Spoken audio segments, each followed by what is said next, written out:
Hello everyone. Tonight I want to take you on a journey across dark waters, into the whispers of an ancient mystery, a tale passed down through sailors, fishermen, and wanderers who swore that what they saw was real, though it defies reason and slips away like smoke in the wind. This is the story of the island that appears and disappears, a place that seems to exist only on the edge of human perception, a phantom land that teases the living, reveals itself only to the lost and the desperate, and then vanishes, leaving behind nothing but silence and questions that haunt the soul. Imagine standing on a shoreline at dusk, the horizon swallowing the sun, and as the sea darkens you notice a faint outline rising from the waters, an island you have never seen before, its jagged cliffs sharp against the twilight, lights flickering as if people live there, as if the place itself is awake. You blink, you look again, and it's gone. Yet when you close your eyes, that image burns inside your mind, pulling you, calling you, whispering that the island is real, that it wants you to find it, though those who try never return. Legends of vanishing lands are not new. Across the British Isles, stories have been told of phantom islands appearing in the Celtic Sea, of shifting coastlines seen only by those who are doomed. In old maritime logs, some captains wrote of land rising from the fog, covered in forests, with smoke spiraling from chimneys. They set a course, desperate to find harbor, but as they neared the island it dissolved into mist, leaving the ship stranded in open water. Some sailors claimed to hear church bells ringing from beneath the waves, tolling like funeral chimes. Was it illusion, or a memory of something ancient swallowed by the sea? One of the most chilling accounts comes from the late 1700s, when a small trading vessel left Cornwall under a heavy sky. The crew, weary from storms, swore they saw a lush island ahead, green hills shimmering in a shaft of light that broke through the clouds. They cheered, believing salvation had come. But when they sailed toward it, the island receded, always just out of reach. Hours turned into days, provisions dwindled, and the men grew weak, still chasing that false horizon. When they finally abandoned their pursuit, the island melted into the mist, and soon after, the ship was found drifting empty, the crew gone, as if the phantom island had claimed them anyway. But this mystery is not just an old tale of sailors.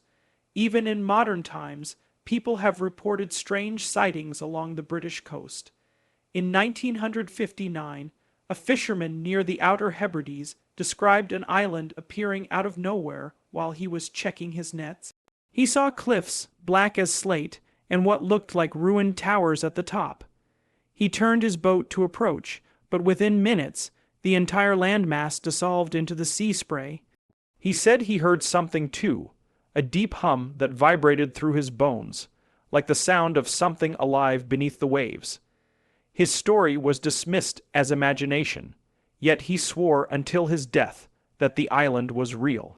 The mystery deepens when you consider the ancient maps of Europe, many of which depicted islands that no longer exist.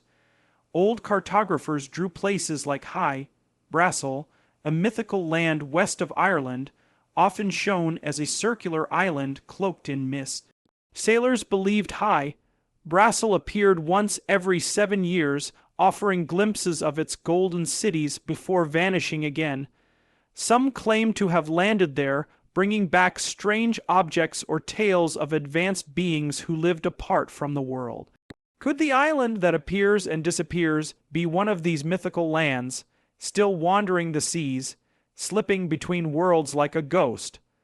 What makes the story terrifying is not only the island's fleeting appearance, but the consequences for those who seek it. Folklore warns that to chase the island is to invite doom. It is said to lure the lost, feeding on their desperation, offering hope before devouring them whole. In one tale from Wales, a sailor named Gareth set out alone, determined to prove the island was real. He followed strange lights offshore, rowing for hours until a fog surrounded him so thick he could not see his hands. When dawn came, his boat was found drifting empty near the coast. His family reported strange knocks on their cottage door at night after his disappearance, knocks that mimicked Gareth's rhythm, as if he were still trying to come home. As time went on, more stories linked the island not just to lost sailors, but to vanished towns. In Devon, there are whispers of a drowned village that once thrived near the coast, its people swallowed by the sea after refusing to leave their homes. Locals say the village reappears on stormy nights, rising like a shadow island, its church bells tolling from the deep, luring sailors toward the rocks. Could these drowned settlements be connected to the Phantom Island? Are we seeing echoes of places the sea has claimed, trapped between the living world and the abyss? What chills me most is how the stories repeat across generations, always the same details. The island appearing when people are at their weakest, the lights flickering as if signaling, the way it fades just before it can be reached. Some researchers suggest these are mirages, caused by atmospheric refraction bending light from real coastlines far away. But even if science explains some sightings, it cannot explain the disappearances, the ships found abandoned, the stories of voices in the mist. Those belong to another realm, the place where myths breathe. Imagine it.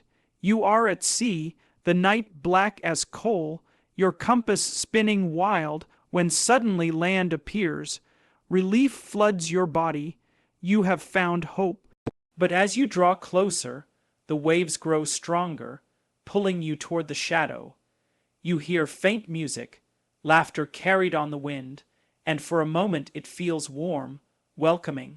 Then in the blink of an eye, the land is gone and you are adrift, lost in silence, knowing that something ancient has just watched you and let you go, for now.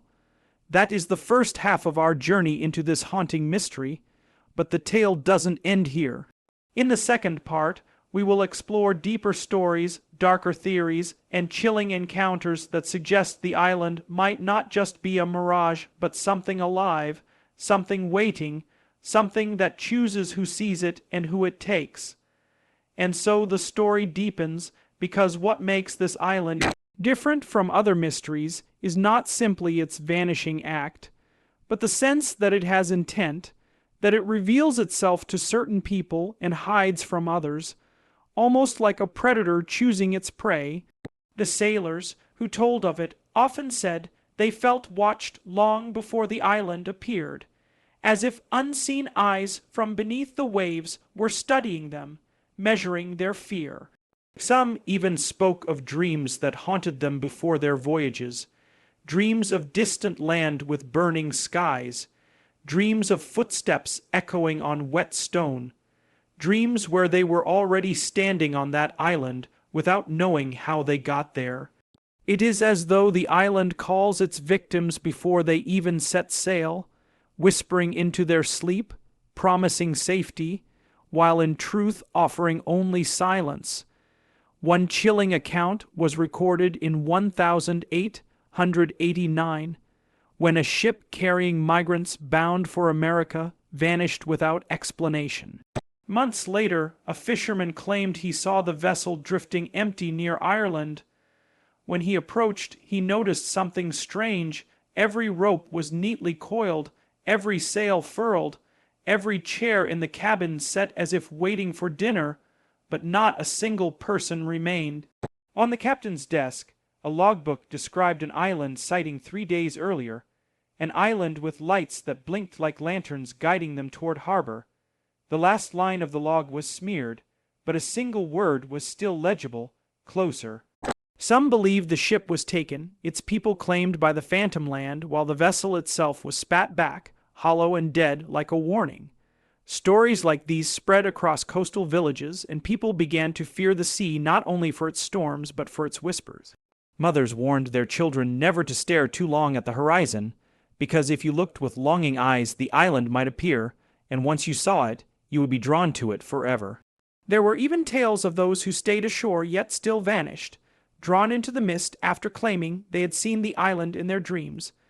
One shepherd near Wales in the early 1900s claimed he saw an island rising from the water at dawn.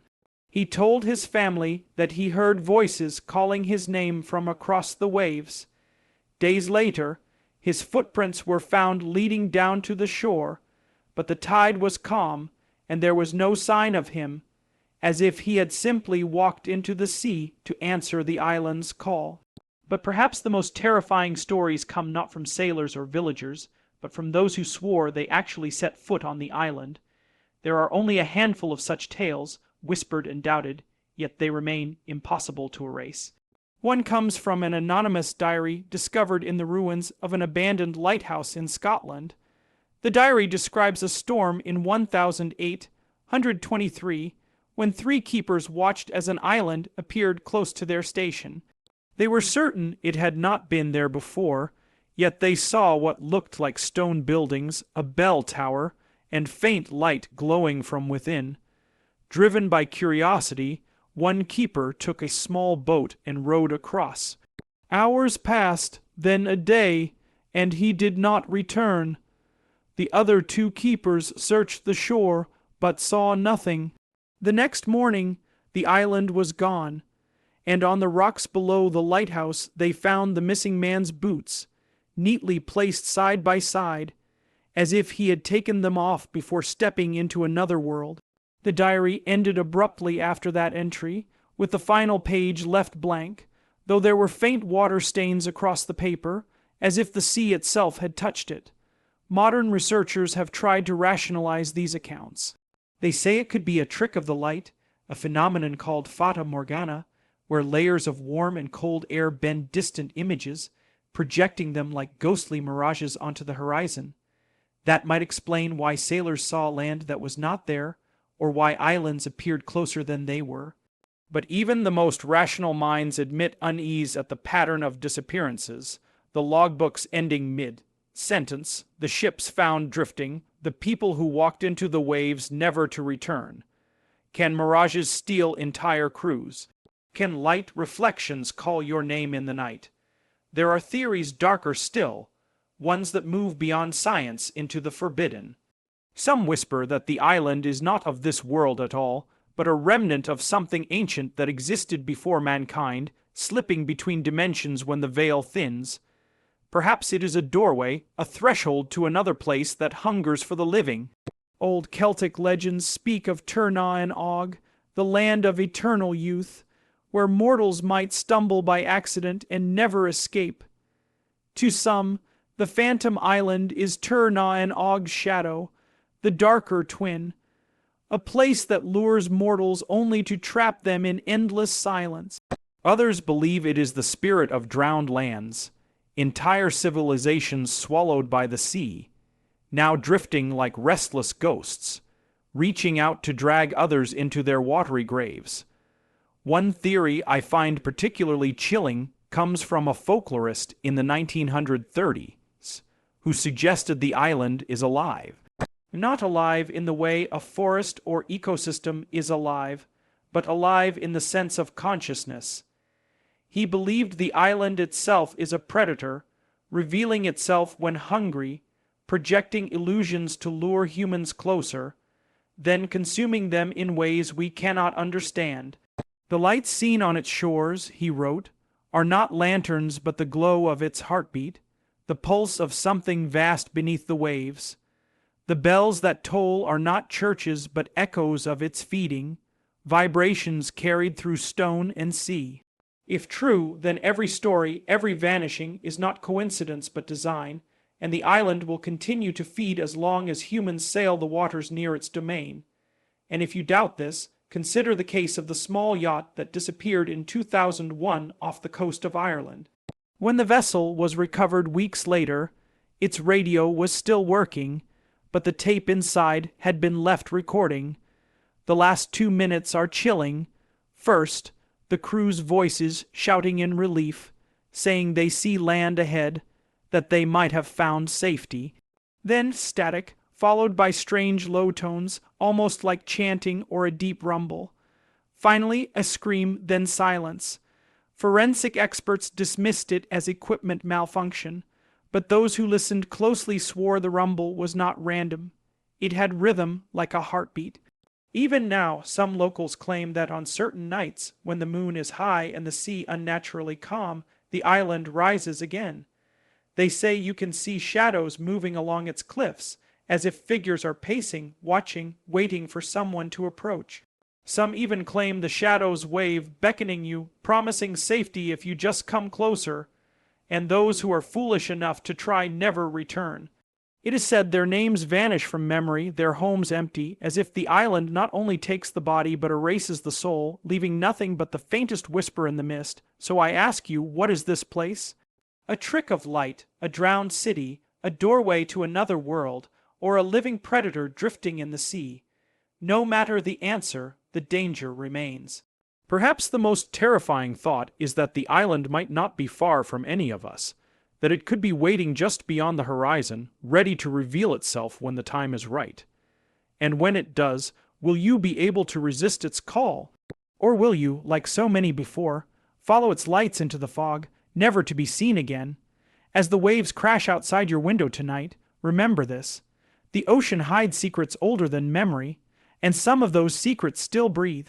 If you ever find yourself at sea, tired, lost, with no hope left, and you see land appear where there should be none, do not row closer, do not follow the lights, do not listen to the voices calling your name. Because once you step toward that island, there is no return, and that, my friends, is the haunting legend of the island that appears and disappears, a place that should not exist, yet refuses to be forgotten. A place that lingers at the edge of reality, waiting for the next lost soul to wander too close. Sleep well tonight, if you can, and if you dream of an island rising in the distance, pray you wake before it finds you.